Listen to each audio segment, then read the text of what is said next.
I like her work. All Yeah, right, the recording's on. Yeah. we have a Go ahead. really popular psychology major here, a really strong program for sure. And we have one of the largest environmental studies programs in the country. We have over 1,000 students enrolled in the environmental studies major. And we have a number of students who will major in environmental studies and minor in psychology or vice versa, and who are really interested in things like climate grief or how people think about environmental change or what's possible. And so I have lots of interesting conversations with students who are engaged in both of those ways of knowing. Cool. Well, should we get going here? I think we're going to have more people joining, but I think we should go ahead and get started. I don't want to waste the time. So, All right. yeah, Liz, thanks so much for being willing to do this. I really appreciate it. And Ken and Klaus are co-hosts. But in general, I think we'll let people introduce themselves in the chat if you'd like to. And then I'm going to turn over to Ken to kind of lead the initial conversation, and we'll carry on. All right. Well, good morning, good afternoon, good evening, wherever you might be. Thank you for joining us. We're thrilled to have so many of you here. If you can, please turn on your camera. It's just really nice to see faces. I'm sure Liz would like to see faces and know who's here. A little bit about Liz, according to the bio she sent. She's an associate professor in the environmental studies program at UC Santa Barbara, where she teaches courses on food and farming. Born and raised in Montana, she got hooked on agriculture while working as an aide to an organic farmer and U.S. Senator John Tester, which led to a decade of research and writing collaborations with farmers in her home state. She's written 3 books about regenerative farming and agroecology: Lentil Underground, Grain by Grain with co-author Bob Quinn, and most recently Healing Grounds, Climate Justice and the Deep Roots of Regenerative Farming, which we'll talk about today. She's also a frequent contributor to both academic journals and popular media outlets, focusing on food and farm policy, incentivizing soil health practices, supporting new entry farmers. She holds a PhD in geography from UC Berkeley and a BA in folklore and mythology from Harvard. Prior to her career as a writer and academic, she spent several years touring rural America as a country singer. We won't ask you to sing today, Liz, but if you want to break into song, that would be more than welcome. Um, so with that introduction, we don't have a firm plan on this. It's kind of loosey goosey, but I was wondering if you might have a favorite passage of the book you want to read, or just want to do something to kind of introduce it. I'll let you take it away. Cool. Thank you so much for the invitation, Ken and David and Klaus and everybody. Thank you so much for spending some time with me today. I'm really excited for the conversation. So I'm just going to say a few words of introduction about myself and about this book. And I know Ken and David and Klaus have some great questions in mind because they sent me some emails with them. But I imagine you have some questions as well. And I'm just really excited to get into conversation. Yeah, so okay, it looks like I'm spotlit now. I'll try not to get too nervous. Thank you so much for that generous introduction. I'll just say I'm really interested in this topic around regenerative agriculture and food justice, and it comes from a really deep place for me. My grandmother lost our family farm in the Dust Bowl, and I was lucky to get a lot of time with her when I was little, all the way into my young adult years. She was with me until I was 30 when she passed in her 90s. And, she was honest with me about what a tragic experience that was in the late 20s and early 30s, when so many farm families in the Midwestern part of the United States just completely lost their farms and their livelihoods, and in some cases their homes, as the soil literally blew away. But she also understood that her family had a role in making that happen, that they had overplowed that land. They hadn't gotten good advice from the US government, and they didn't know how to take care of that kind of prairie land. They were on recently settled indigenous land as European immigrants. It was a different kind of environment, not as much rainfall. And so she inspired me to try to be part of the solution, basically, and to think about how we repair everything that's wrong about agriculture so that people can have good lives on land and don't get, their lives ripped open like that. And it's been a lifelong journey for me to try to figure out what it means to be part of healing on land and, agriculture as an environmental solution rather than environmental problem. And as soon as the word regenerative started getting, bandied about a little bit more, maybe 2017, 2018, I got really interested in these conversations about agriculture as regeneration, and particularly agriculture as part of a climate solution rather than a climate problem. Acknowledging that our food system as it currently exists is responsible for something like a quarter to a third of global greenhouse gas emissions. But, it's also, if you turn it around, a real opportunity to mitigate emissions. We know there are different ways of raising food. And, if we farm in the right ways, we can in fact sequester some of the carbon that's already in the atmosphere. So I've been really excited by the promise of that idea. And that's brought me into conversation with all these amazing farmers and advocates and researchers working on this idea, and into these debates really about the degree to which regenerative agriculture really can be a climate solution. And that got me curious, why is there such a wide spread here of estimates about, how many emissions can be mitigated, how much carbon can be sequestered? And I think what I began to realize is that there's a kind of shallow version of regenerative agriculture, which is basically like, oh, we're just going to keep doing things more or less the same way we've been doing them for the past 50 years in US agriculture, but we're going to add a little no-till over here and some cover crops over here. But there's a deeper version that really takes seriously what the word regeneration means, that looks at the deep history of why we have an extractive agriculture that has extracted carbon out of the soil, but at the same time extracted people from land, extracted labor from people's bodies without their consent, and really takes seriously what it would mean to regenerate and repair and come into reciprocal relationship with land. And that's the kind of regenerative agriculture that I'm interested in. And I'm interested in, what does it take for us to really shift agriculture in that direction? So this book, Healing Grounds, it's narrative nonfiction. It's really centered on the stories of 4 women of color. One who's Native, who's from Blackfeet Nation in Northwest Montana, who's working on buffalo restoration and also regenerative grazing with cattle. Also Olivia Watkins, who's Black and who's forest farming on land that's been in her family for over 100 years in North Carolina, and really drawing on a deep tradition of Black agroforestry and Afro-Indigenous agroecology. Also a couple Californians, Aide Guzman, whose family immigrated from a small farm in Mexico, worked as farm workers in the Central Valley. Aide's been inspired to become an agroecologist. She's starting as a professor at Stanford this fall, and collaborates with small farmers, mostly immigrant farmers in the Central Valley, who are bringing cultural foods and traditions of growing in polyculture into an environment that's, of course, been industrial agricultural for the last several decades. And then Nikiko Masamoto, who is Japanese American. Her grandparents were wrongfully incarcerated during World War II, during the internment period. Her great-grandparents weren't allowed to own land because of alien land laws. And so for her family, she's now the 3rd generation on her land, an organic farm, growing peaches and nectarines, apricots. Maybe some of you have had Masamoto farm produce. For them, building soil and recovering these traditions of nutrient cycling are not only about cultural pride, but they're also about claiming a place of belonging where they had been told through law, that their community did not belong.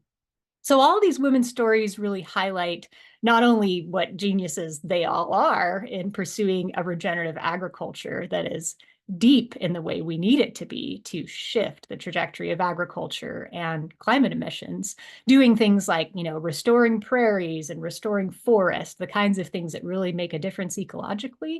But their stories also call attention to their cultural roots and the fact that regenerative agriculture has been happening in indigenous communities around the world for thousands of years. And the only reason that we don't see that as the dominant agricultural practice in the United States today is really this continent's history of colonialism and the fact that now 94.4% of agricultural land in this country is white owned. Much of it, an increasing amount of it, actually owned by institutional investors and corporations. And so increasingly, I've come to see the project of regeneration and the project of liberation as intertwined. and to understand that the development of a regenerative agriculture not only has these deep roots in Indigenous communities and communities of color, but it's been continually refined as a strategy of survival and resistance as these communities have been on the front lines of an extractive agriculture. So, all these amazing stories from George Washington Carver to Fannie Lou Hamer to, Ephraim Hernandez Zolocotzi and the Latin American agroecology movement, of how, the traditions that I've inherited as an academic working in agroecology really come from these movements of resistance in Indigenous communities and communities of color.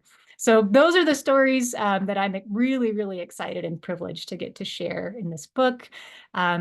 Me and the women featured have gotten to travel together a fair amount in the last couple of years, talking with folks all over the country. And so I've heard yet more inspiring stories. And it's just amazing to get to be here in conversation with you all today too, because I think these conversations in our communities are so important as we think about how we move towards regeneration and healing. So I'm going to leave it there for the intro, and I'm excited to hear what questions you all have or what thoughts you all have to contribute. Thanks, Liz. I'm gonna jump in, and I love the opening of the book where you talked about the buffalo. Can you share some stuff about that? It's just there's such an integral part of the ecology, and how to see how it's being healed by the Blackfeet is an amazing story. Yeah, I mean, that was really important for me to start there when I thought about a chapter that was going to focus on Indigenous regenerative agriculture, or agroecology on this continent. It was really important that I start in the place where I was born and raised, where I have the deepest relationships, where people can hold me accountable. And it has been amazing, actually, to grow up in Montana and see this movement of buffalo restoration go from something that was really seen as a pipe dream when I was a little kid in the 80s to something that is real and is happening on the landscape. And Indigenous communities in Montana are, as they talk about it, bringing their relatives home, these Ini in the Blackfeet language, these buffalo, and restoring their function on the landscape as well as their sort of role in the community. And historically, as I'm sure many of you know, the Great Plains, actually all the way, far east of the Mississippi River, almost to the eastern seaboard, was buffalo territory. And these were the keystone species of this vast American prairie. And their grazing is really important to the way that the vegetation works on the Great Plains. They don't graze like cows in one place for a long period of time. They move around these vast distances. And so they create this mosaic of vegetation that provides habitat for a really wide range of species that themselves have really important ecological functions.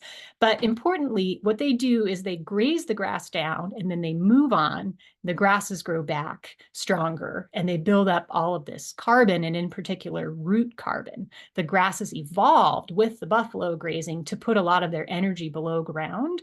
And so over millennia, the Great Plains became these really, really carbon-rich ecosystems. And buffalo, as well as the Indigenous people who lived with them, were key to that. And Indigenous communities would burn at strategic times to bring that spring growth back on sooner and kind of amplify this cycle of regeneration that the buffalo were managing in a sense. And then, of course, the cultural relationships, the spiritual relationships, there was just such a deep synergy between Indigenous people on the plains and the Blackfeet in particular, which I learned more about through this book.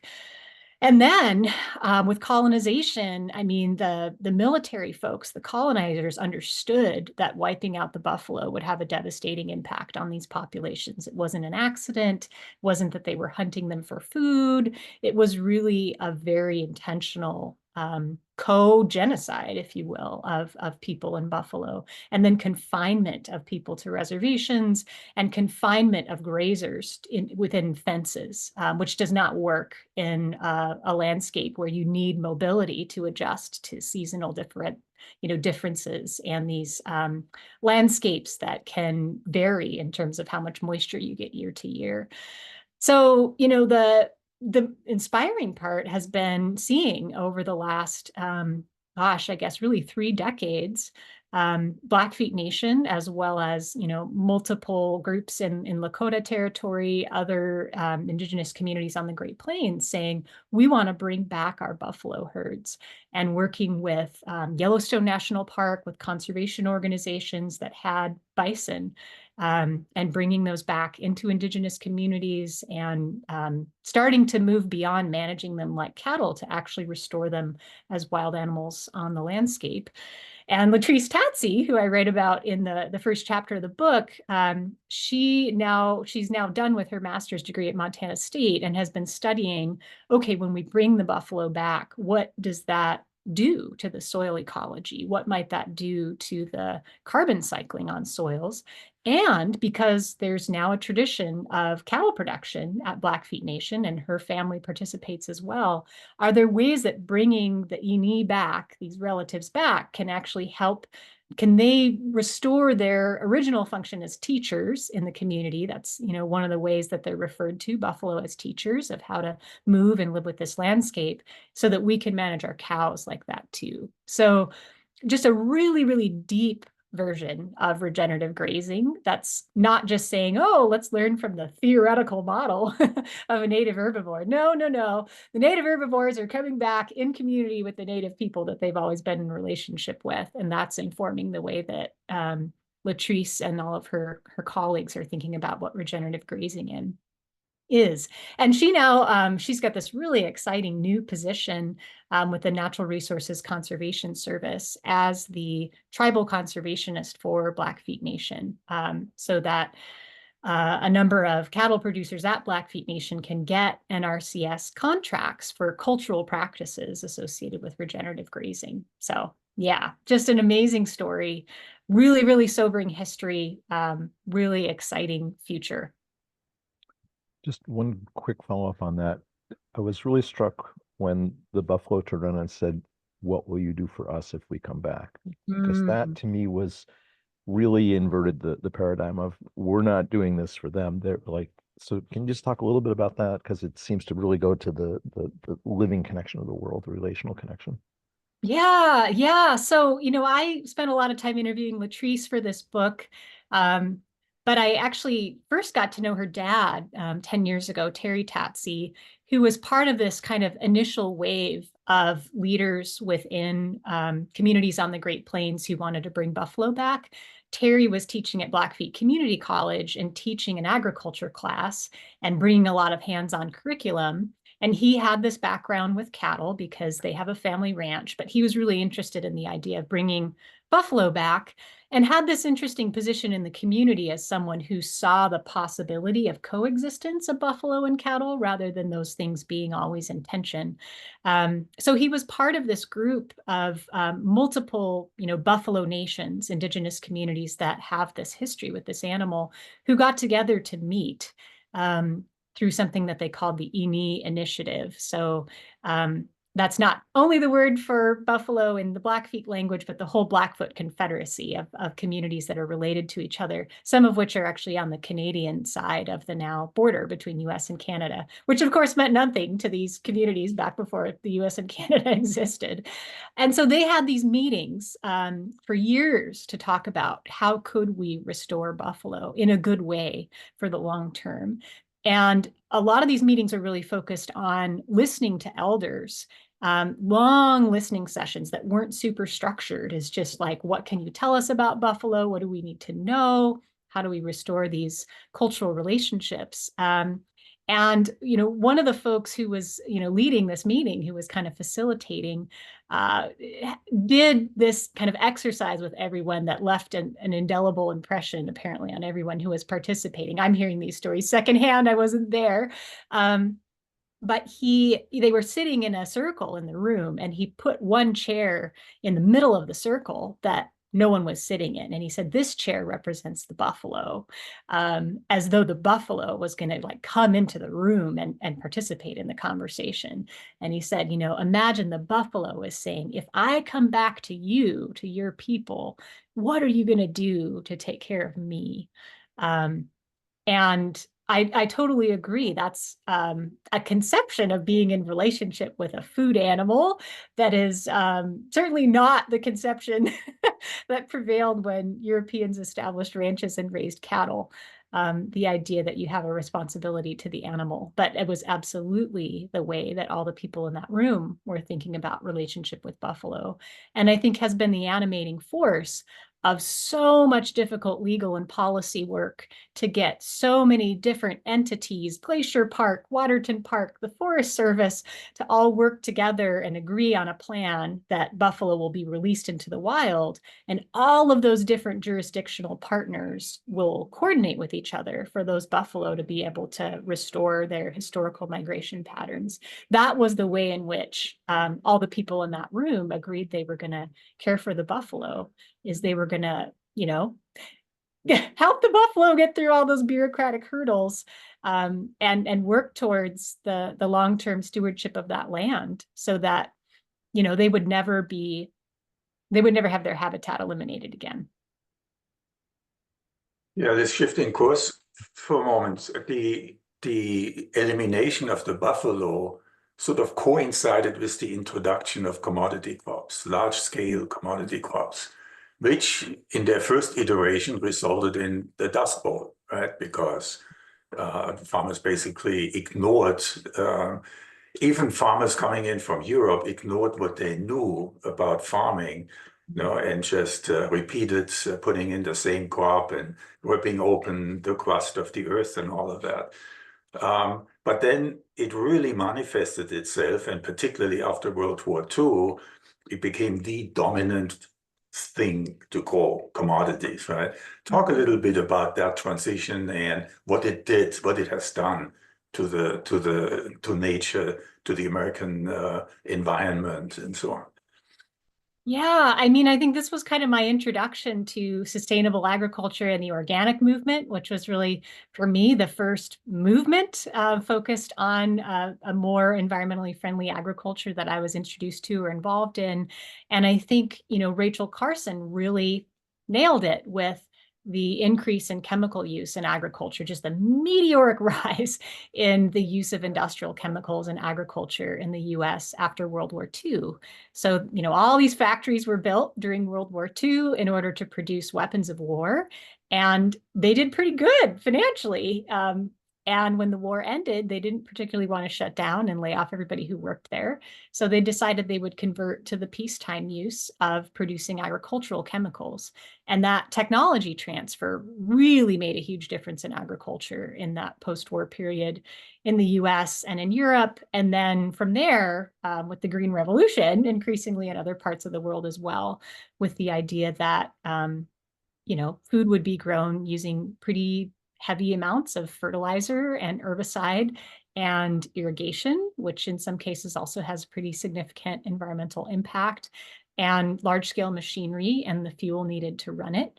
And, then we have Nixon's Secretary of Agriculture, Earl Butz, talking about get big or get out and farm fence row to fence row.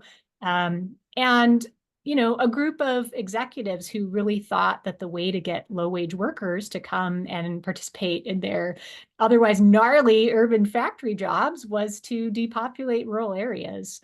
So a kind of repeat of the European enclosures in some ways in the US in the post-war period. And farm policy that really went hand in hand with that, and discarding the FDR era farm policy of parity and of having a grain reserve and a price floor to make it possible for people to hopefully earn good livelihoods as family scale farmers, and instead paying people for volume in ways that pushed prices down and worked really well for large corporations that were buying low and selling high, right? Buying the raw materials cheap because the policy was incentivizing people to overproduce, and then, processing them. Often these corporations would do multiple things: sell the farmer the seeds, sell the farmer the inputs, process the grain, right? And sell food back to the people as processed goods.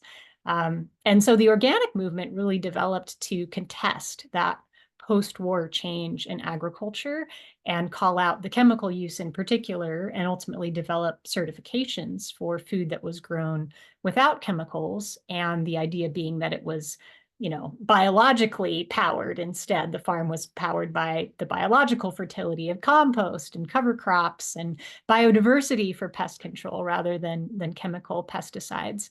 And I think it's really important to understand all of the changes that happened in that time period. And I think, what I learned in researching this book is that as a society, we were kind of primed for that move toward commodity agriculture by, the 400 years that preceded it.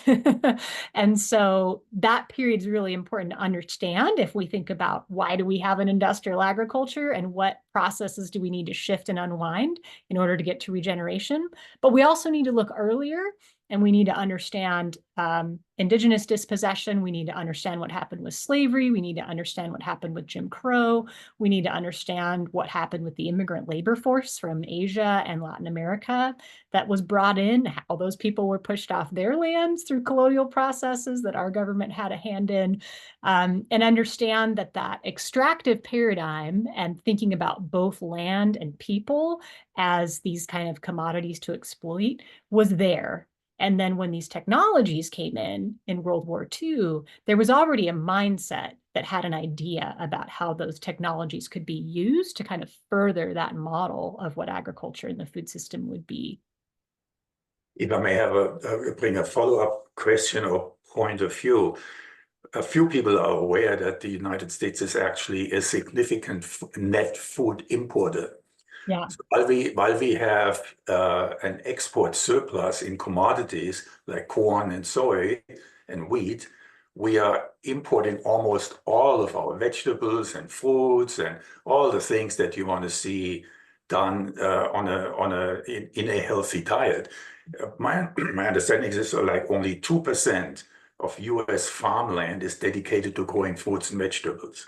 So it's a massive distortion. I put a statistic into the chat for people to see how big of an impact that is. So what does that mean for the regenerative movement when you think that there is such a void of critical crops, which is actually also very dangerous because we're importing food from people who can't really afford to export, right? Because they're hungry themselves. We're talking about South American countries, Central American countries, and so on, that should really feed themselves and not, America. So how does that play into the regenerative movement to look at this market reorientation? Yeah. Yeah, I mean, I think essentially we're still pretty much dealing with a colonial food system, and we have even internal colonies within the United States that are there to supply raw materials to other regions. My mother's from Iowa originally, and when she goes back there, it's horrifying for her to see how, places that she remembered being people's homes and having little barns and folks had their dairy cow and their chickens and things like that are just wiped off the map. And it's more than half of the total land area of Iowa is in either corn or soy. It exists as this colony basically to produce those raw materials for a particular kind of export economy.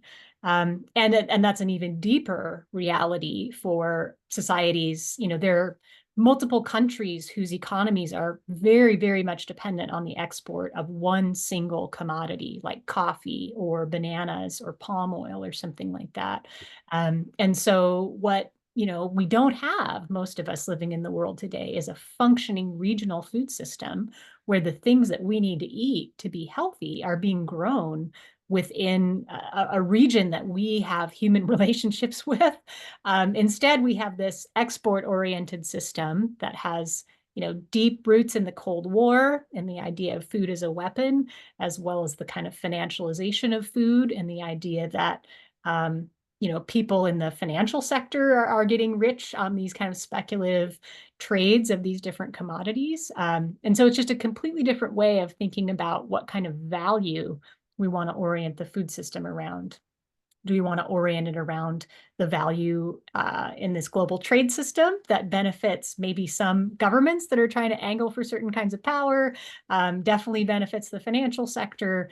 Or do we want to feel resilient in our own communities and know that the food that we need to eat within a region is being grown? And that's that's the sort of driving factor of the choice of what to grow is, what makes sense with this land, what makes sense for these people. And that is a rarity. I think it's wonderful to see the regenerative movement and the organic movement and, lots of movements for liberation doing this in pockets. And those are the models that we need to build on. But we have really, really long way to go for, most people in the world to feel like they live within a functioning regional food system that can meet their food needs. Klaus, do you have anything else, or should we? No, I'm going to pass on to Jerry. I know you have a lot more, but I'm just gonna. Jerry, please. Thanks, Ken. Liz, thank you so much for being with us for this time. I really appreciate it. I'm also very cognizant that we're graced with two guests from Africa who are actually doing this work on the ground, and I would love to make a little room for them in the conversation to find out how what you've put on the table resonates for them and what their perspectives on this are. I would really love that. Thanks, Jerry. Would our guests from Africa like to speak up? Don't mean to put you on the spot. Yeah, I didn't mean to like shine the light on you, but I'm just extremely curious, and it's lovely of you to join us.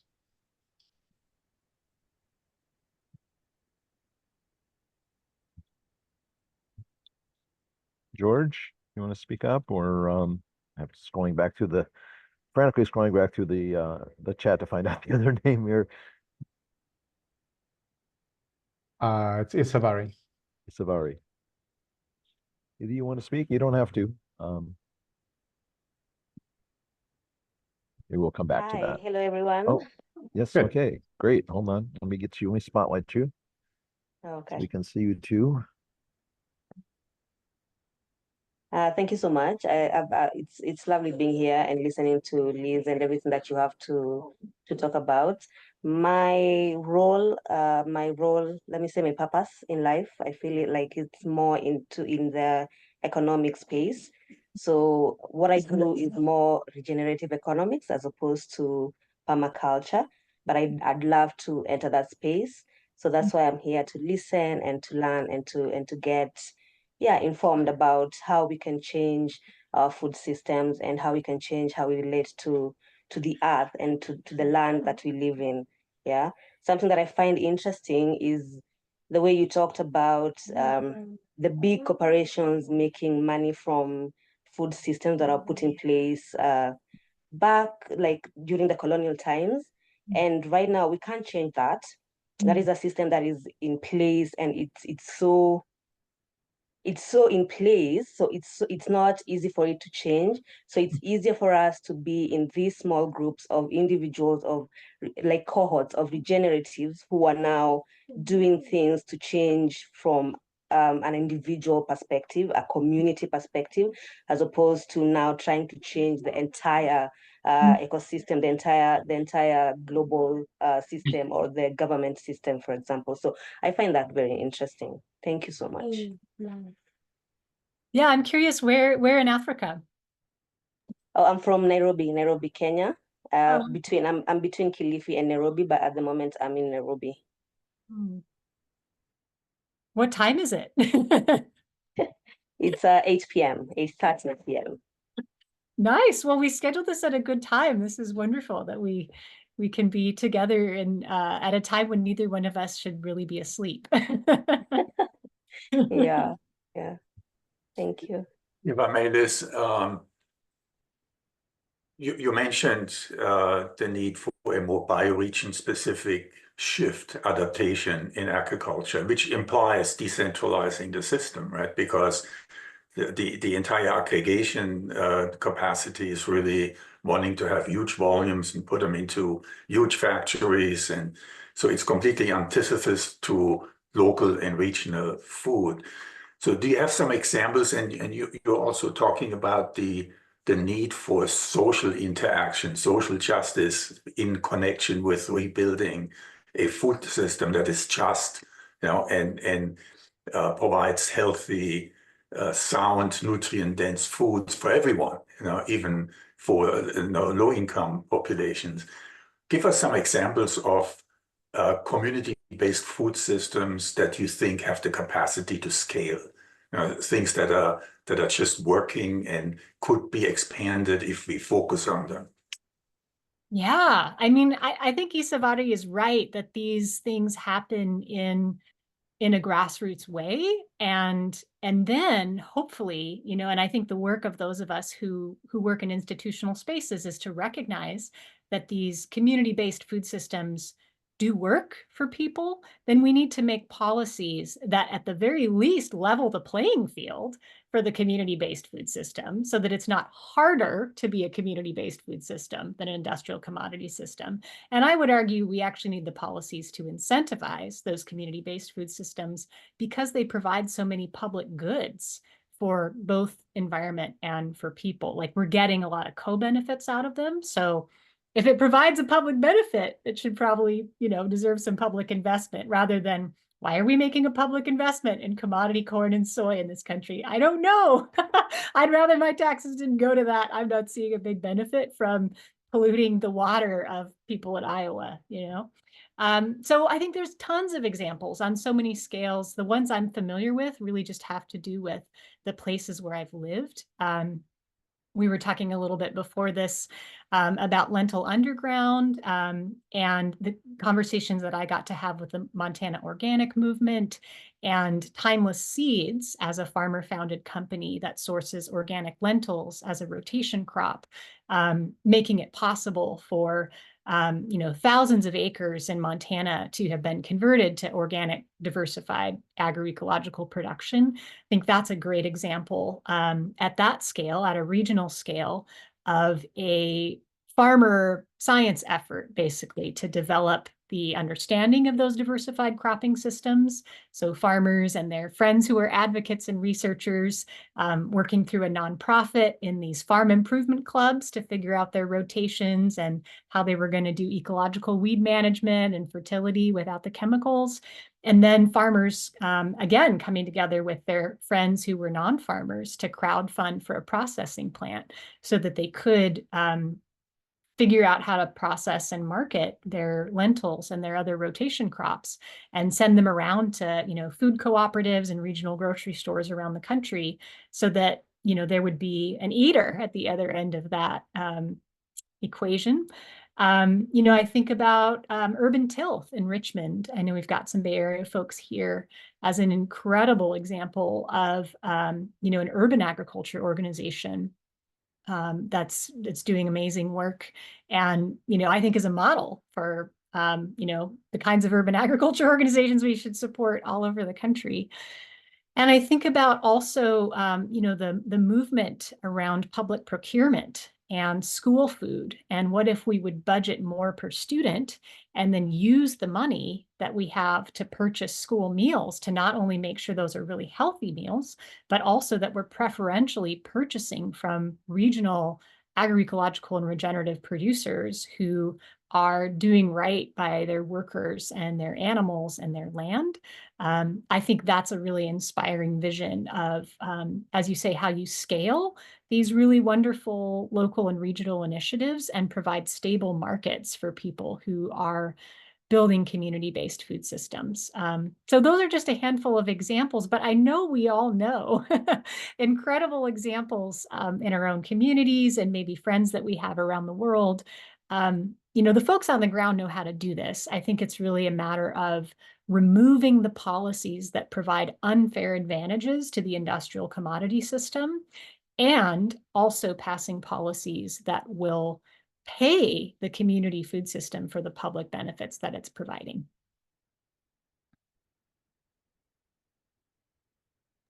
Dave, over to you. Yeah, thanks, Liz. This is great. I was wondering if you could tell the story. My wife's, when visitors come to visit us in Berkeley, the first place my wife will take them is to Berkeley Bowl, as that's her favorite tourist stop. And I didn't know the history of it until you gave some story in your book. I was just wondering if you give a little context to that part of our local food system. That's great, because I have to say the order was the same for me. I experienced the wonderland of Berkeley Bowl as a first-year graduate student, having no idea who started it, but just being like, whoa, these are fruits and vegetables I have never seen. And I'm going to try this one, and then I'm going to try this one. Just the incredible delight of that place. Yeah, I mean, incredible to learn that in the early 1900s, there were increasing number of Japanese American produce farmers in California. And before World War II and internment, it got to the point that, I forget the exact statistic, but a really significant share of produce in California was being grown by Japanese American families. There are also a number of Japanese American flower farms. And so there was this infrastructure for how people were accessing that food that was mostly within the Asian American community and smaller scale retail businesses and distributors, and this cultural value around fresh produce and people who were growing it and people who were looking to eat it in the Japanese American and Asian American immigrant community. Well, eventually, a couple folks from the Japanese American community started these retail businesses. And one of them was the Berkeley Bowl, one of them was Monterey Market. And those were both started by these Japanese American produce buyers to continue this tradition of making that fresh produce accessible to other people, mostly in the Asian American community who are looking for it. And then Alice Waters comes back from France and decides she's kind of got religion around restaurants should be about fresh food, and it's not about the chef modifying the produce in all these fancy ways. It's really about sourcing really, really good, high quality, fresh produce that's grown in an ecologically regenerative way, and then highlighting the farmer, putting the farm on the menu. But she decides she's going to do this, and she has no idea where she's going to get the food. Where is she going to find all this fresh, ecologically grown food? And she finds it at Monterey Market from Bill Fujimoto. So it was amazing to think that for me, moving to Berkeley, experiencing California cuisine, I was experiencing a tradition that has this deep Asian American heritage and really connects to this longer story of, small farming and nutrient cycling in Japan and China and Korea, and how those immigrant communities sustained those traditions, even in the face of all this discrimination. So yeah, I mean, when we think about California cuisine, we're actually partaking of an Asian American tradition in many ways. Rick, please. Yeah, thank you, Ken. Thank you, Lisa. I haven't read your book. I just did some searches on the book.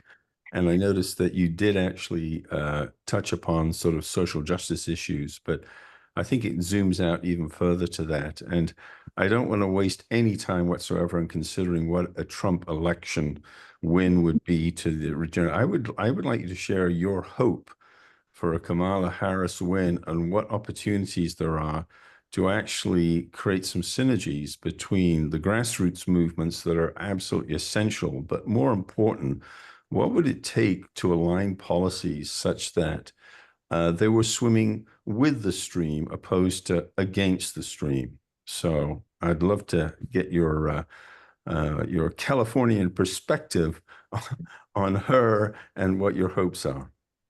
Yeah, well, the state of California has some policies that are ahead of the federal government, and she's been here for a while, right? She's born and raised and has had her whole political career in California. So she's very familiar with what's possible if we take some steps, into the future of regenerative agriculture and food justice. I have colleagues who are working a lot harder than I am, who are right in the thick of this federal policy work. So I'm just sort of reporting back from their work. But some of the things that I think would be really powerful and are really possible, for example, we have not yet passed the Farm Bill, right? That we used to call the 2023 Farm Bill. Now we call it the 2024 Farm Bill. Maybe eventually we'll call it the 2025 Farm Bill. And there's a chance in there to do some important stuff. I think we need to move towards reform of the crop insurance program. That is the primary part of federal policy right now that is propping up industrial corn and soy, because even though those farming systems are not actually resilient to the climate that those farmers are now living with, they lose their crops frequently. The federal government just keeps making them whole and paying them to do it, regardless of whether it's producing anything useful. And of course, even when you do get a good crop, as we were talking about earlier, it's going to feed animals, it's going to fuel, it's going abroad. It's not feeding Americans food.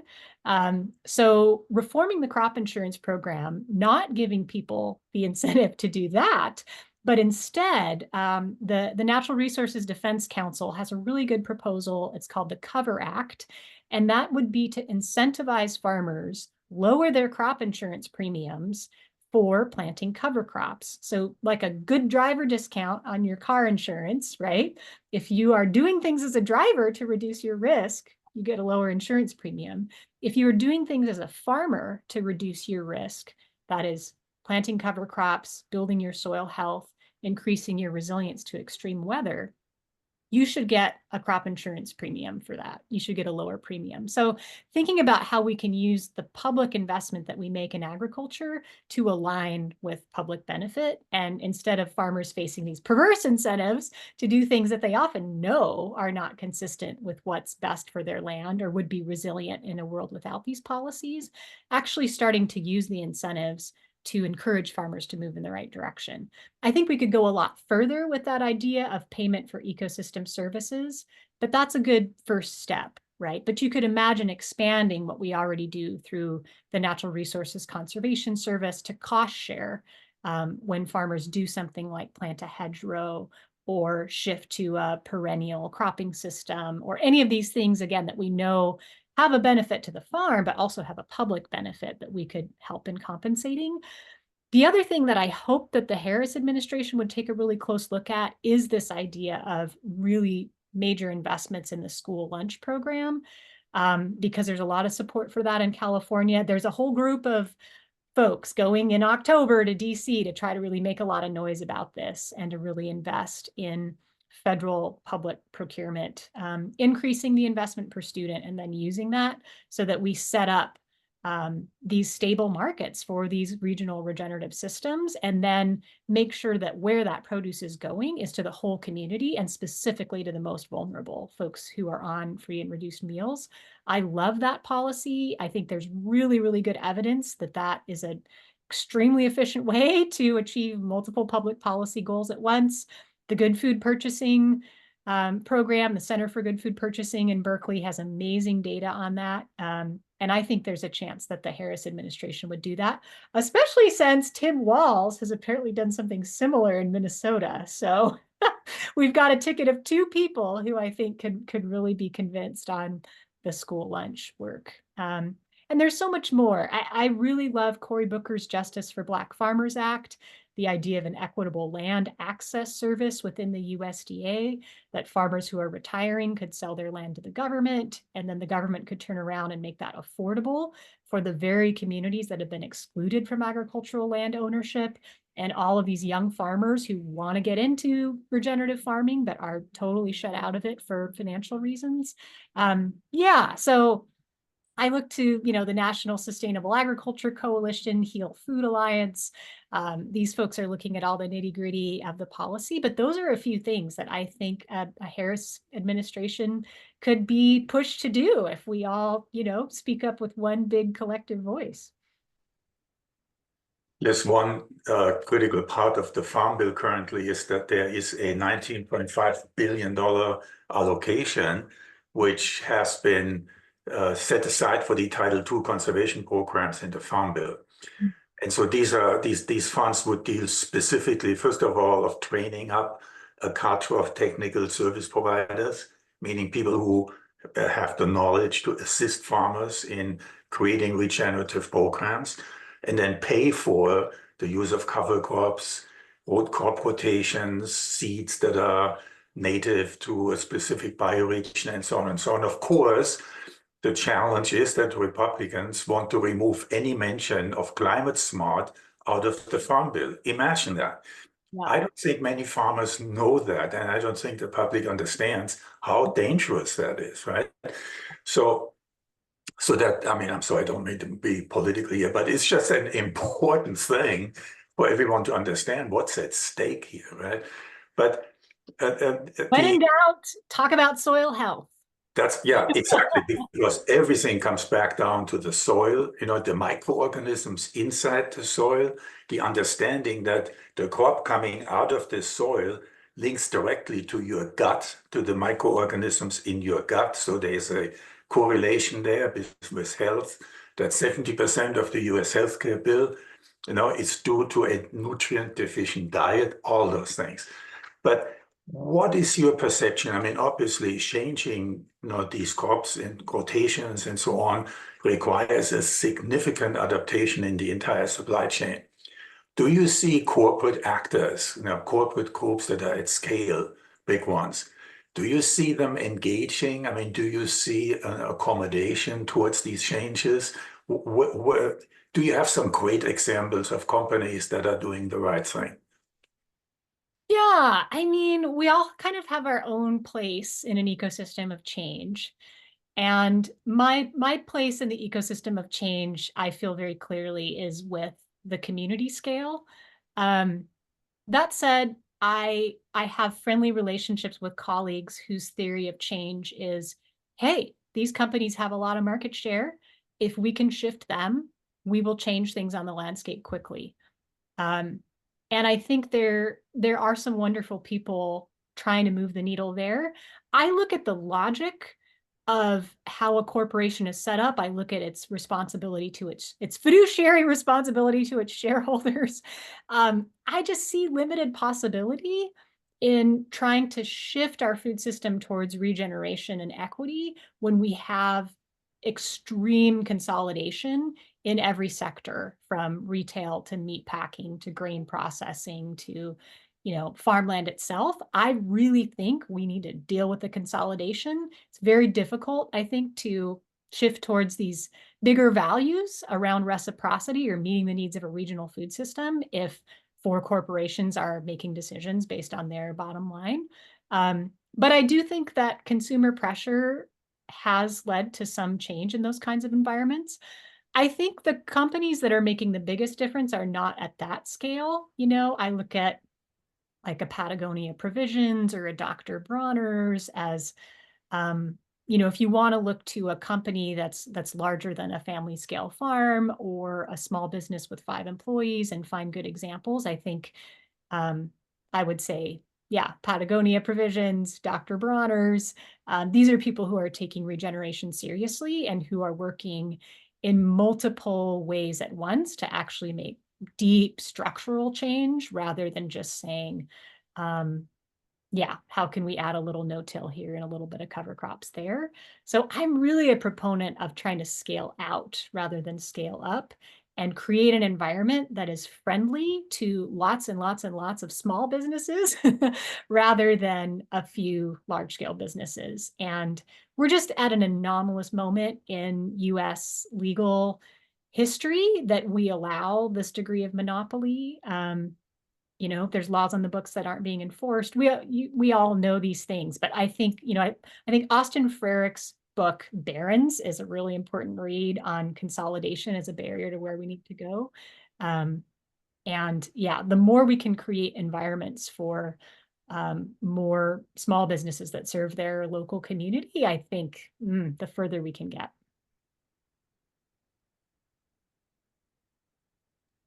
Dave? Yeah, I mean, maybe it gets us a little, makes us go back to be meta, but I've been struck by the idea that, for example, we're gonna feed kids by through the schools. It's just kind of a weird direction. And in California, we're gonna start providing people housing through the health insurance system. And we have these very convoluted ways to get to kind of basic human needs, I think, that are just kind of baffling. But but at the systems level, you have a story in the book about my cordial fungi being greedy and hoarding, and that fungal reaction is a reaction to the monoculture. And I've been using that story over and over again to talk about the effect of one system on another, kind of. And I was just wondering if you could, the reciprocity is part of that. And I feel like if we're really going to work ourselves out of this, we've got to think at the systems level, and we have to be much more imaginative about reciprocity. And so I just wondering if you could talk about that a little bit. Yeah, I mean, that was such an interesting part of my conversations with Aide Guzman, who does soil ecology research as well as above ground biodiversity research. And she was looking at all these small scale polyculture farms in the Central Valley. So folks growing dozens of different crops on these small farms of 5 to 10 acres, and looking at how it's different from a farm that just grows one crop. And one of the things she looked at was the microbial community in the soil. And she not only found a difference in sort of number, she found, two times as many different types of our buscular mycorrhizal fungi on the polyculture farms.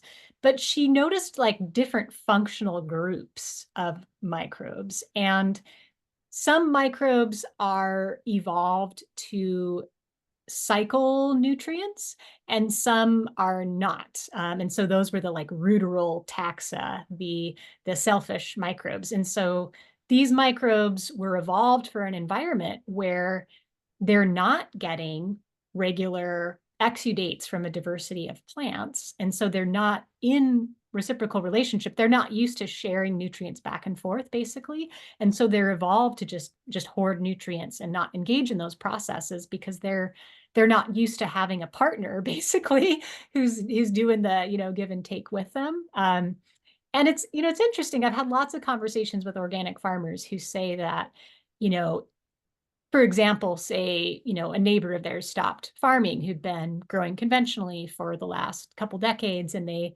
had an opportunity to add a few acres, and they did, and what it's like to get on that ground that's been managed with chemicals for all those years, and what it's like to try to use an organic system with all these diversity of plants that's supposed to build the soil on their first few years after chemicals, that the soil life, the microbial community just isn't there.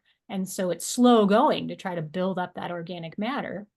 But then once you do, and you go to a farm that's been managed organic, regenerative for 30 years, all those cycles are in place. And so, somebody plants a cover crop and it helps to build organic matter. You can see the response of the system because that microbial community is there to respond. So it is really interesting to think, well, then what does that mean for people?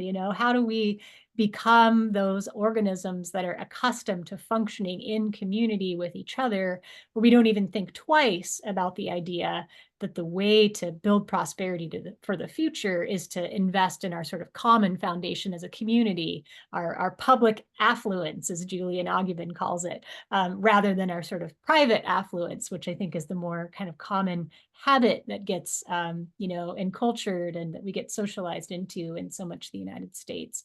How do we become those microbes that are used to thinking, oh, if I go gather nitrogen for someone, they're going to show up with carbon for me, rather than like, oh, if I find some nitrogen, I'm going to stuff it in my 2-car garage and make sure none of my neighbors see it.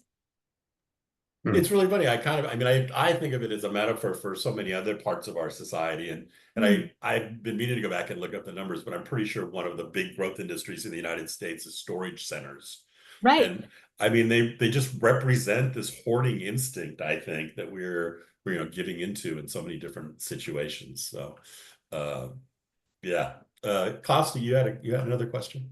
Yeah, I just wanted to follow up on that same line. I'm working with a retired neuroscientist who is focused, and this is like his retirement project, on the first 1,000 days of a child and the nutrients that a child needs for normal development. And he's come to the conclusion that our diet is so nutrient deficient for lack of micronutrients and critical elements within a healthy diet that you already see birth defects during the gestation process when women eat processed food, junk food, basically, right? Because it deprives the fetus from vital nutrients.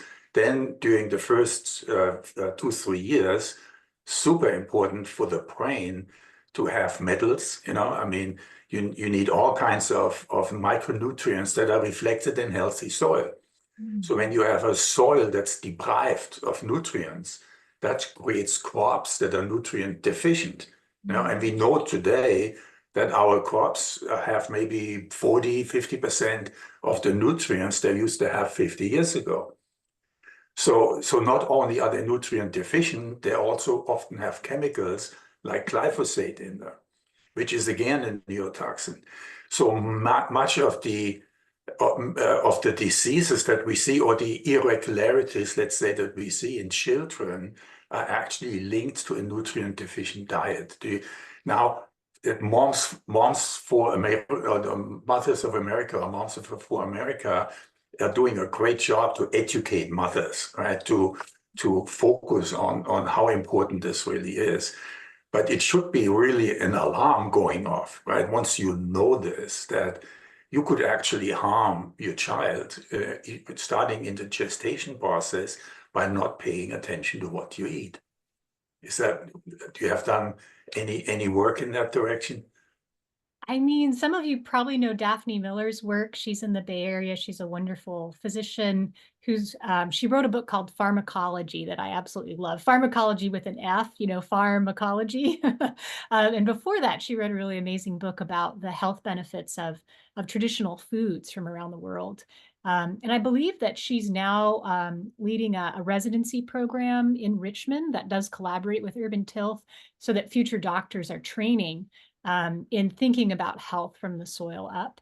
And I know that there are, and she might be involved with one of these too, there are some veggie box prescription programs in the Bay Area, as well as some other places. And some of them are connected to maternal health departments so that people go home from the hospital with their child with a CSA subscription.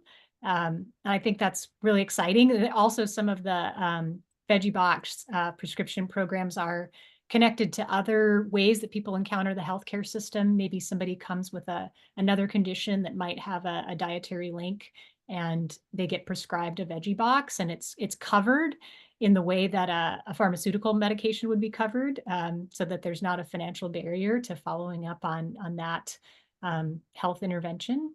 So I think that's all really wonderful. And I think it just really comes down to access for folks, both in terms of money, but also in terms of time, you know?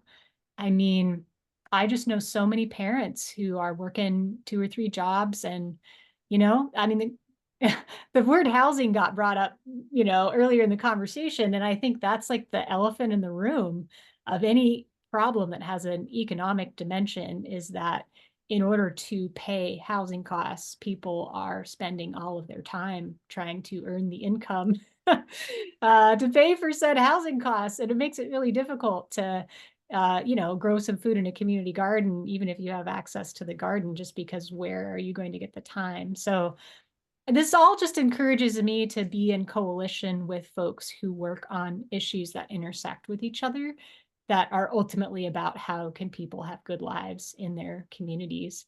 Because I agree, I think that good food is a human right, and people have the right to everything required to enjoy healthy cultural foods, whether it's access to the land, access to the time to grow it, access to the financial resources to purchase from a local farmer or entrepreneur.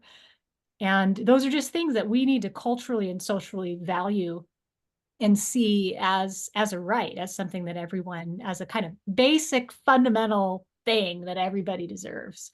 And that will ultimately save money in the long term when we think about all of the money that it takes to manage these awful chronic conditions that do have their roots in people's inability to access the things they need for healthy lives. Yeah, it's like vegetables as part of your hospital visit is another example of the insurance. 20, you know, like the insurance industry, health insurance maybe, or health is like 20% of the U.S. economy. Yeah. The agriculture is like 4% of of the U.S. economy, and that how we got to those proportions is just baffling. Katie, you had a question in the chat. Do you want to just ask it here in the? Yeah, sure. I was just hoping you could hear me okay, but I think it's not too bad. Hi, everyone. I was just wondering, I'm up in Canada, so I think we're in a similar context in the North American sense of overlap, but also distinct movements with organic and regenerative and agroecological and all of that. So I was just hoping you could give some perspective on how that's looking like in the US right now, how organic and regenerative movements are working together, both in the grassroots way, but maybe also in the policy and advocacy sense, and where there needs to be maybe more work done or possibilities for more to happen there. Yeah, I mean, I think in general that there is a fair amount of cooperation and common ground between the organic and regenerative movements in the US.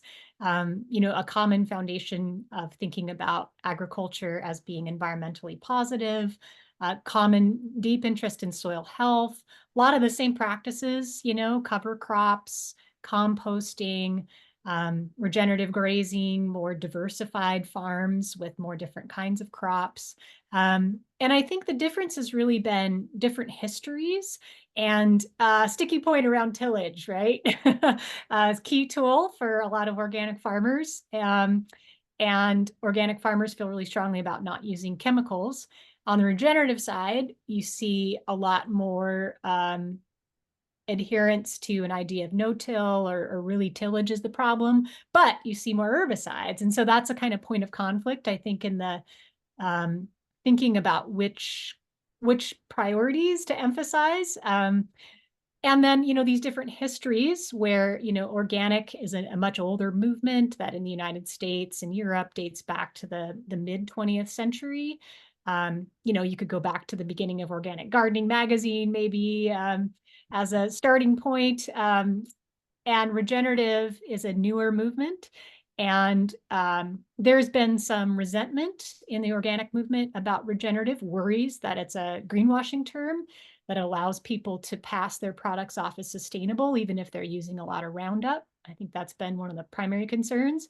But I see a lot of people coming together, talking about how we can move forward. What I'm interested in is a very robust version of regenerative that is organic. I am not interested in trying to build soil health while using Roundup. I don't think that makes sense. I think Roundup kills the very soil life that you're trying to build up. I understand, that people hold some nuance around transitions to regenerative systems. And, maybe there are producers out there who are starting with a conventional system. They're about to take 10 acres and, cover crop it, and then they're going to maybe remove the Roundup. I understand that there is a spectrum, and I'm open to conversations with people. I think we need to keep talking about the environmental footprint of agricultural chemicals and that they're bad for human health. They are manufactured with fossil fuels. The excess nitrogen is becoming nitrous oxide. We're not getting to regeneration by relying on the crutch of agricultural chemicals. We need to drastically reduce their use. And I'm really in favor of farming systems that eliminate them as much as possible. And I see a lot of those conversations happening in these organic and regenerative spaces. So are there large companies using the word regenerative to greenwash? 100% that's out there. But I think most people in the regenerative movement space are, honest brokers. And same with organic.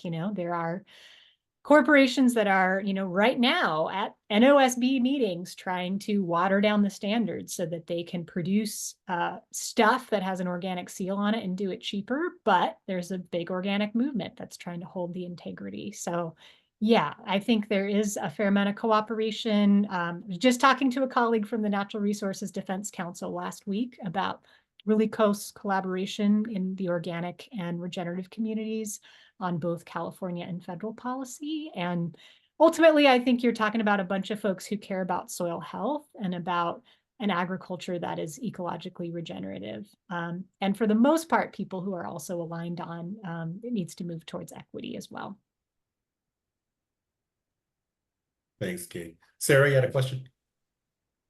Yeah, well, thank you, woman. I really appreciate you and everything you're doing. And thank you. Thanks for your presentation. I'm really interested in systemic solutions that work here and there and everywhere, because I think that while solutions are local, there's so many commonalities to the indigenous people, the rural people, the farmers that are coming across very similar barriers. So I'm curious, my one friend I had also invited wasn't able to join us from Kenya, but they're seeing agribusiness come in really hardcore now through their government and their elites at their farmers, right? Same thing we saw in India. I'm sure you also appreciate Vandana's Shivas standing up. And I'm just curious, as we create these models that show how we resist, Yes, we need to resist. And this is how we do it. This is the finance mechanism for the small farmer, or right, you were talking about benefits on the farmer's insurance. So I just wanted to say thank you for evolving those algorithms and those arguments. And I'm very passionate about making them happen. And I'd very much like to stay in touch as we evolve them, because I love the talk. And then I'm like, okay, this is what we need to do. But right, it's that policy change. And it's so interesting. You said some people are focused on the equity, or that's a part of it, because everywhere you look, equity is a part of it, right? The big guys, Cargill, having absolute dominance. How does the little guy even, right? And you're like, he needs an equal price point. We can't do that. How do we begin the transition with effective models, inspiration, community, and finance? And it's not so much a question as if you have any reflection, and I'd love to stay in touch. Thank you so much. And I can't wait to read your book. I didn't get a chance, but thank you so much. Thank you, Sarah. Yeah, I mean, so I'll just say like a few systemic things that I think are exciting to me. One is water quality policy. Not sexy, right? But super effective. Ag Order 4.0, Central Coast Water Board, like an attempt to really make agriculture pay for nitrogen pollution, and at the same time offer an incentive to adopt cover cropping as a way to better manage nitrogen. If we can have better water quality policy at the federal, state, and regional level, that's one thing that can start to really level the playing field and make ecological farming make financial sense. And that is something that I think is a systemic solution that a lot of communities around the world could benefit from. And if it's modeled as a norm in the United States, I think that would have a tremendous global impact, because the history of agriculture and water regulation is basically looking the other way. And the rest of the world sees the US doing that and figures, oh, that's how you do economic development. But I think if we in the United States get clear that having robust water quality regulation actually benefits everyone, I think that could be transformative. In terms of land, I think that new models that are hybridizing community land trusts and conservation land trusts are really important innovation that folks are working on, and a potential systemic solution to allow people to have long-term land tenure, which is absolutely critical to any kind of regenerative practice, right? You don't plant a tree if you're on a one-year lease. And can link long-term land tenure to a set of, some folks are using the word covenant, but basically like these are the rules about how we're caring for the land for future generations, and really building on the genius of community land trusts and conservation land trusts together. So I do think that there are pieces of these like institutional and policy transitions that can work and be adapted to lots of different communities. And together, if you have that community conservation land trust, if you have the water quality policy in place, if you have a public procurement system in your community at the same time, like you can start to add up the pieces of the puzzle to where there is an overwhelming incentive system that is driving things in the right direction. Yeah, it's so weird to watch the system react. The system doesn't react well if you don't have a commodity to sell. If you've got a commodity, if you're a Cargill and or somebody and you're selling a fertilizer, then you've got all kinds of these entry points and you've got a reason to lobby and stuff. But if you're not selling something, who lobbies? And so it's a much more complicated problem. Jerry. Thanks, Dave. I sort of have two large questions, and we're kind of late in the call, but thank you for being here again. I've grown to think that there's a hidden war on small farms. And one piece of that is John Deere and Monsanto, now owned by Bayer in Germany. But I've grown to kind of hate them. And I don't know if I'm off on the wrong track here, but I think the people at Monsanto think that they're saving the world through the magic of technological agriculture. And I think they're actually destroying farming. And the soil as they go. And I don't know what kind of awareness they have, but at the large scale, which I know is not where you're trying to intervene, I'm wondering if there are ways to change those companies specifically, because they're so they have so much reach and so much power. But at the small scale, I'm wondering if there's ways of supporting small farmers, because the financial system is rigged entirely against them. There are people buying futures and doing all kinds of sophisticated financial stuff to remove their margin. There are owners of land who have tenant farmers who make no money whatsoever. The chickenization is a term that's now popular. I'm sure you've heard of chickenization. It's terrible. I mean, and you look at people who are struggling and trying to make a living to do this, and I just feel for them. So I'm wondering, where do you fall on that, and what actions would you recommend we try taking? Yeah, I mean, there again, there are some amazing groups that work on these challenges. National Sustainable Agriculture Coalition, Organization for Competitive Markets, Practical Farmers of Iowa, very specifically in that environment, CalCan, and Community Alliance with Family Farmers in California, who do this on an ongoing basis to try to figure out what opportunities are there at every scale, policy, in the community, you know, to try to make life at least survivable for family farmers and hopefully better. I think, what do you do about, you know, Monsanto now acquired by Bayer and John Deere? I think you do antitrust enforcement. And there again, I think Cory Booker has some really good ideas there. And, you know, maybe some more regulation as well.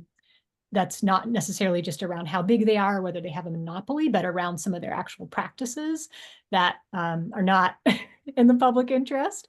But for supporting small farmers, I think, you know, we as individuals can certainly think about how do we buy from small farmers, CSAs, farmers markets, local grocery stores that buy from them, those kinds of things. But we do need to shift policy to make it more friendly to small farmers. And some of that does have to do with the companies that they have to work with to buy their equipment that are ripping them off. Things like the right to repair movement, you know, as people having to send their tractor back to John Deere for a really expensive repair because there's a license on that technology and they're breaking the rules if they try to repair it themselves. So I think we can do things as individuals, and there's so many inspiring examples of communities rallying around a small farm to make sure it doesn't go out of business by literally crowdfunding and, you know, making sure that people are buying that farm's products. But if we want a you know, world and a country where lots of small farms can thrive at the systemic level, I think that does involve policy change that makes those numbers work for farmers. In the 2004 documentary, The Future of Food, when they hit the spot of Monsanto is suing seed cleaners, who are these little guys who run around with a piece of gear they haul, you know, behind their truck, show up and will clean your seeds so that you can save some percentage of your crop for seeding next year's crop. They're suing those guys to put them out of business. That's, I think, when the dagger went through my heart. I was like, this is simply cruel to humanity.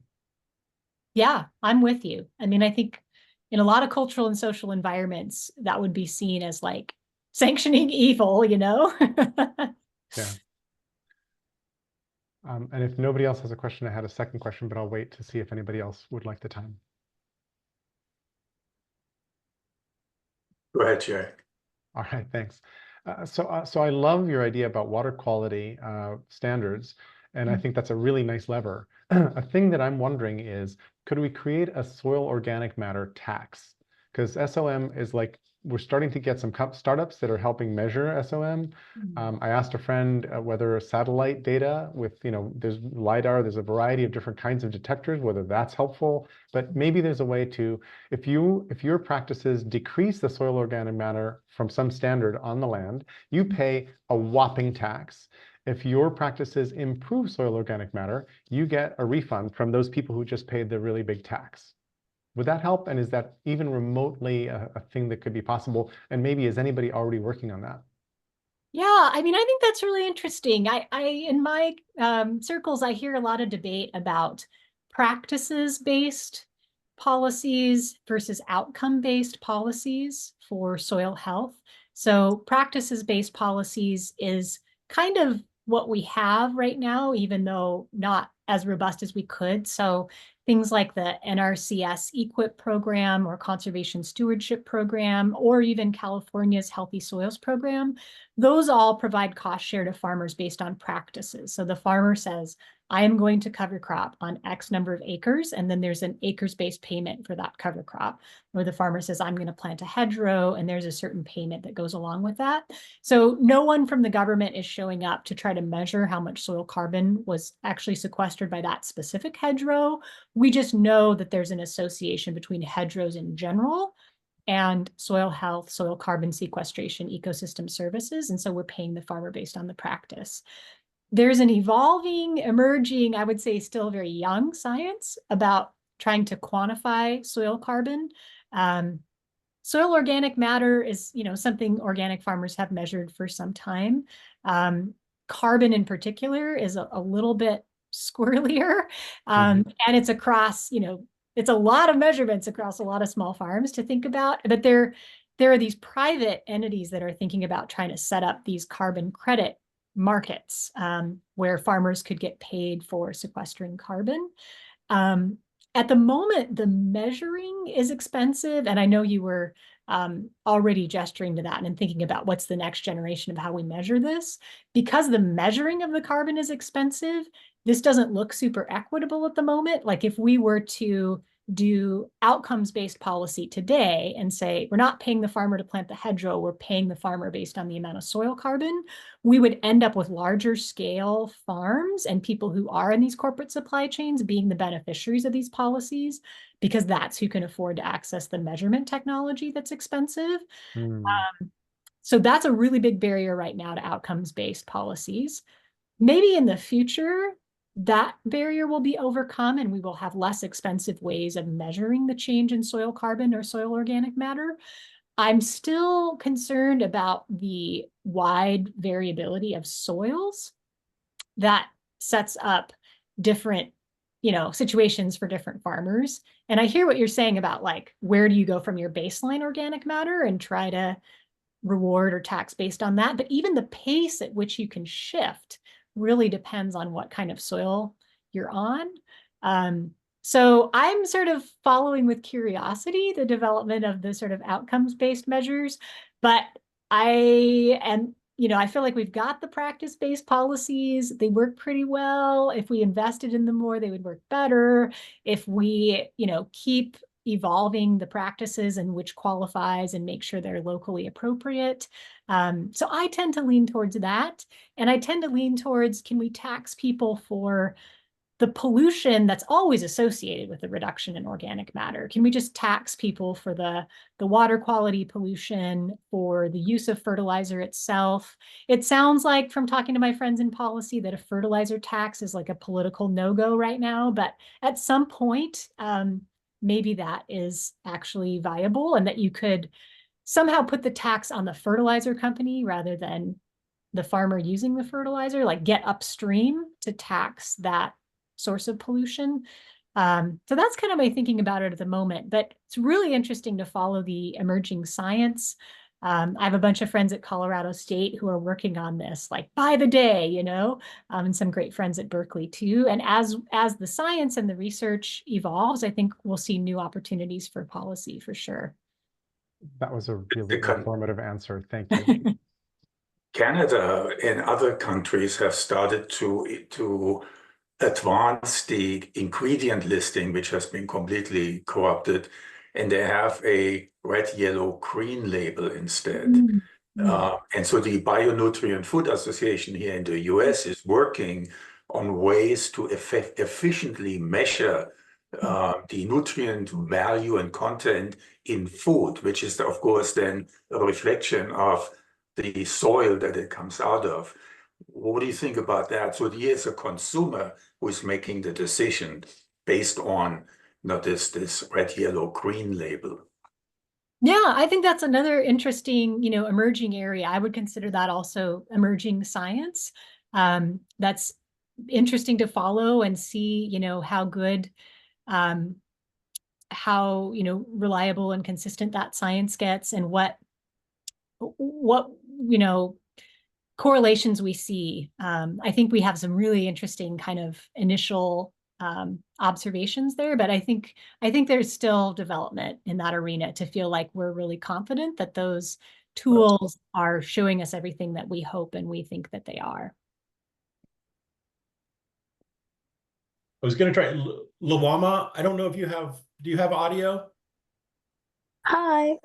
Hi, I just wondered if you would go ahead and talk about your point about the U.S. corporate imperialism, because I think you're dead on, and there's a lot of damage that we're not even focused on in this issue. Oh no, I would, yeah. So I was just trying to reflect on the fact that who sees food as a human right and who doesn't, and it made me remember that map. And also thinking about how, I mean, the two people who voted against having food as a human right were Israel and the US, but I'm more so focused on the US because it is an imperial power. And so just to go back and I'm so sorry I forgot your name, who brought up the agribusiness in Kenya. Those are policies that are coming from multilateral organizations such as the US that are restructuring people's food systems for their own profit, right? Under the guise of having people have enough to eat, which is not true because you're taking away farmers' sovereignty. But also these seeds you can only use once and you have to discard them. So what it does is that it introduces a systems of reliance on corporate seeds rather than it being about true sovereignty. And so when we start to map, who thinks food is a human right and some of the policies that come out, you start to understand the ideological perspectives behind that. So that was just my point. And that's related to obviously corporate power. So well said, Luana. Yeah. And I think it's really important, myself as someone who was born and raised in the United States, lived here all my life, I hold United States citizenship, to be in allyship with food sovereignty movements around the world.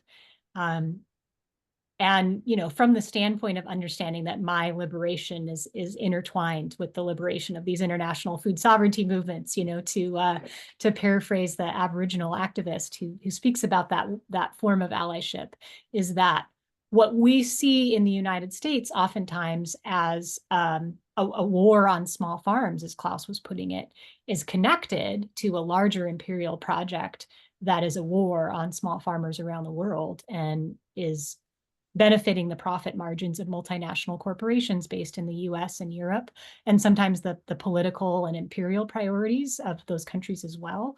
And if we want to see a small farmer have a good livelihood in the US, we need to resist those same powers that are not only oppressing the small farmer in the US, but even to a greater degree, upending these food sovereign regional food systems in other parts of the world, to instead impose, either an export agriculture regime or just some form of financialized export-oriented economy that benefits, this larger financial and trade sector.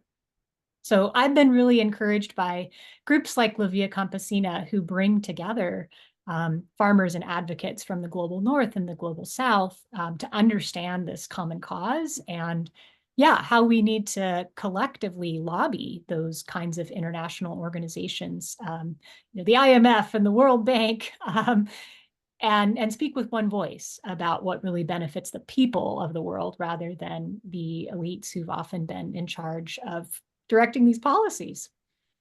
And just to really echo your point, I just wanted to offer a sort of phrase that Aimé Césaire says, and he talks about the imperial boomerang. So the kinds of oppressive and repressive tools that the imperial core uses abroad are the same kinds of tools that will come home to roost. And I think we often forget that because we think that experiences are so far outside of us and we don't see them. But it does matter how for instance, I say corporate entities such as the US operate outside of their own ideological boundaries, because it doesn't mean that you are exempt from the same kind of tools, especially right now in a moment of polycrisis and a rise in fascist politics. That's where you're starting to see all of these tools come back to be used on local populations.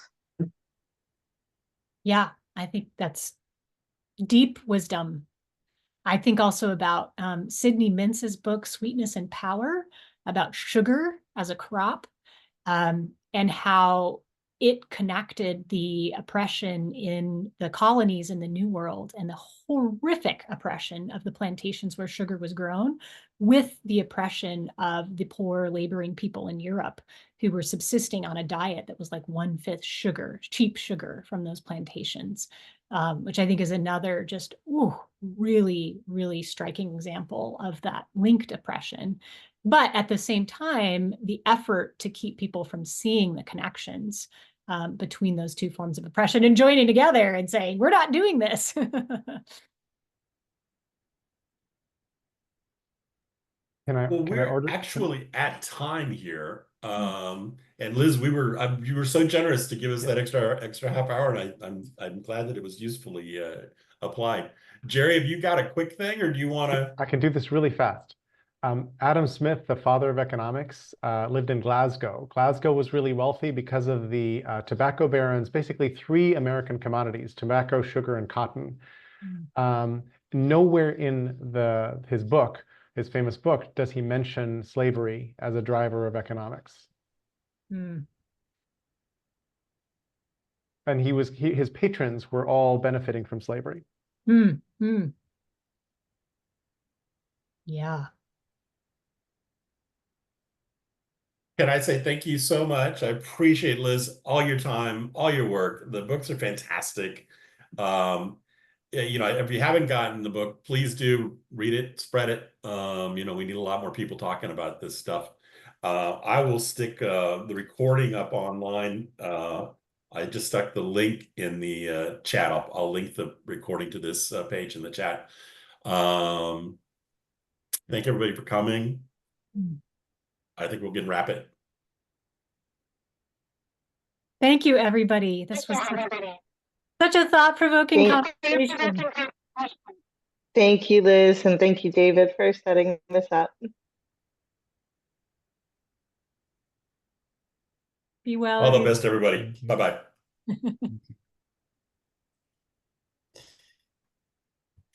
Yeah, Liz, thanks so much. I really appreciate your time. It was great. That was awesome. Yeah. What a wonderful way to spend the morning with you all. Take care. Bye, everybody.